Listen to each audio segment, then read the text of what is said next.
स्तोत्रम्। ॐ गं गणपतये नमः। सर्वविघ्नविनाशनाय सर्वारिष्टनिवारणाय सर्वसौख्यप्रदाय बालानां बुद्धिप्रदाय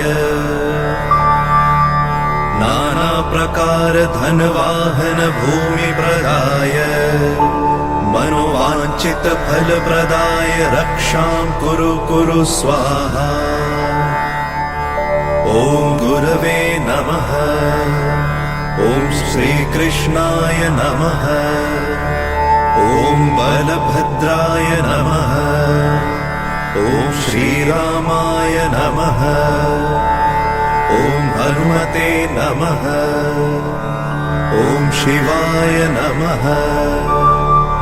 ॐ जगन्नाथाय नमः। ॐ बद्रीनारायणाय नमः। ॐ श्रीदुर्गादेव्यै नमः। ॐ सूर्याय नमः। ॐ चन्द्राय नमः। ॐ भौमाय नमः। ॐ बुधाय नमः।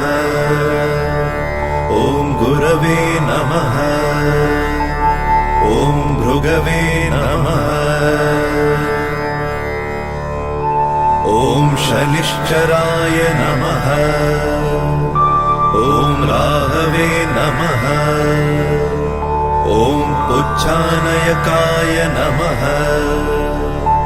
ॐ नवग्रहरक्षा कुरु कुरु नमः। ॐ मन्येवरं हरिहरादय एव दृष्ट्वा द्रष्टेषु येषु हृदयस्थं त्वयं तोषमेति विविक्षते न भवता भुवि येन नान्य कस्मिन्मनो हरति नाथ भवान्तरेऽपि। ॐ नमो मणिभद्रे जय विजय पराजिते भद्रे लभ्यं कुरु कुरु स्वाहा। ॐ भूर्भुवस्वः तत्सवितुर्वरेण्यं भर्गो देवस्य धीमहि धियो यो नः प्रचोदयात्। सर्वविघ्नशान्तं कुरु कुरु स्वाहा।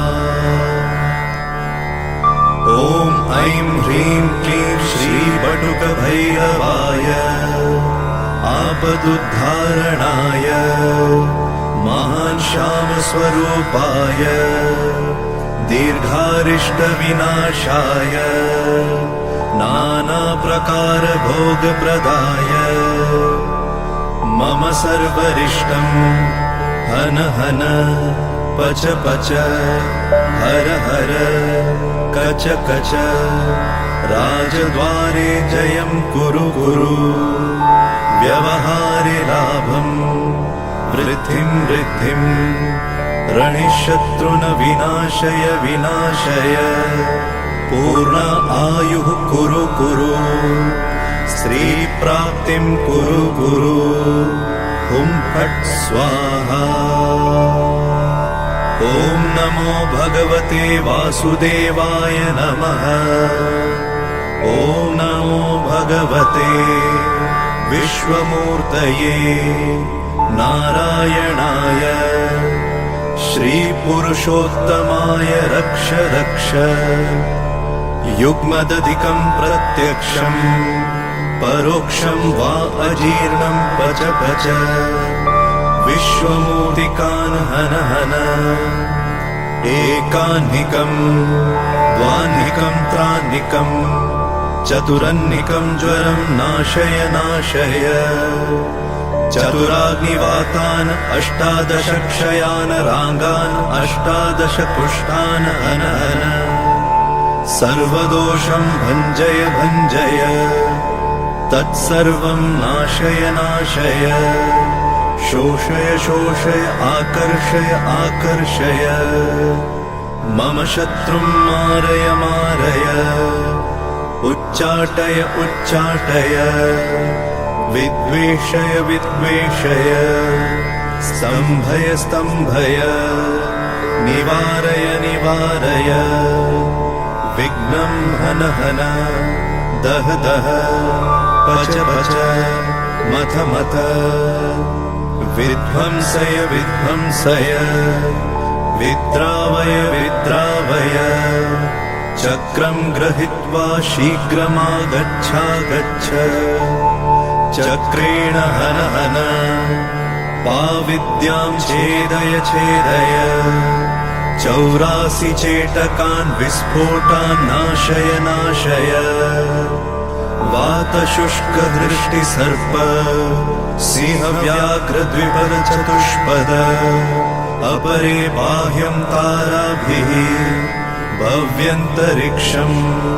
अन्यान्यव्यापि देशकालस्थान सर्वान् हन हन विद्युन्मेघ नदीपर्वत अष्टव्याधि सर्वस्थानानि रात्रिदिनं चौरान् वशय वशय सर्वोपद्रवनाशनाय परसैन्यं विदारय विदारय परचक्रं निवारय निवारय दह दह रक्षां कुरु कुरु ॐ नमो भगवते ॐ नमो नारायणाय हुं फट् स्वाहा ठः ठः ॐ ह्रीं ह्रीं ॐ ह्रीं क्लीं भुवनेश्वर्याः श्री ॐ भैरवाय नमः हरि ॐ उच्चिष्टदेव्यै नमः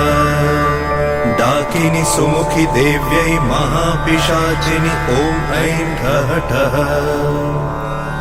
ॐ चक्रिण्या अहं रक्षां कुरु कुरु सर्वव्याधिहरिणी देव्यै नमो नमः सर्वप्रकारबाधा शमनमरिष्टनिवारणं कुरु कुरु फट् श्री ॐ कुब्जिका देव्यै ह्रीं ठः स्वाहा शीघ्रमरिष्टनिवारणं कुरु कुरु शाम्बरी क्रीं ठः स्वाहा शारिका भेदा महामाया पूर्णम् आयुः कुरु हेमवती मूलं रक्षा कुरु चामुण्डायै देव्यै शीघ्रं विघ्नं सर्वं वायुकफपित्त रक्षां कुरु मन्त्रतन्त्र यन्त्र कवच ग्रहपीडा नडतर पूर्वजन्मदोष नडतर यस्य जन्मदोष नडतर मातृदोष नडतर पितृदोष नडतर मारणमोहन उच्चाटन वशीकरण स्तंभन उन्मूलनम् भूतप्रेत पिशाच जात जादूटोनाशमनं कुरु सन्ति सरस्वत्यै कण्ठिका देव्यै कल्विस्फोटकायै विक्षिप्तशमनं महानज्वरक्षयं कुरु स्वाहा सर्वसामग्रिभोगम् 7 दिवसं देहि देहि रक्षां कुरु क्षण क्षण अरिष्टनिवारणम् दिवस प्रतिदिवस दुःख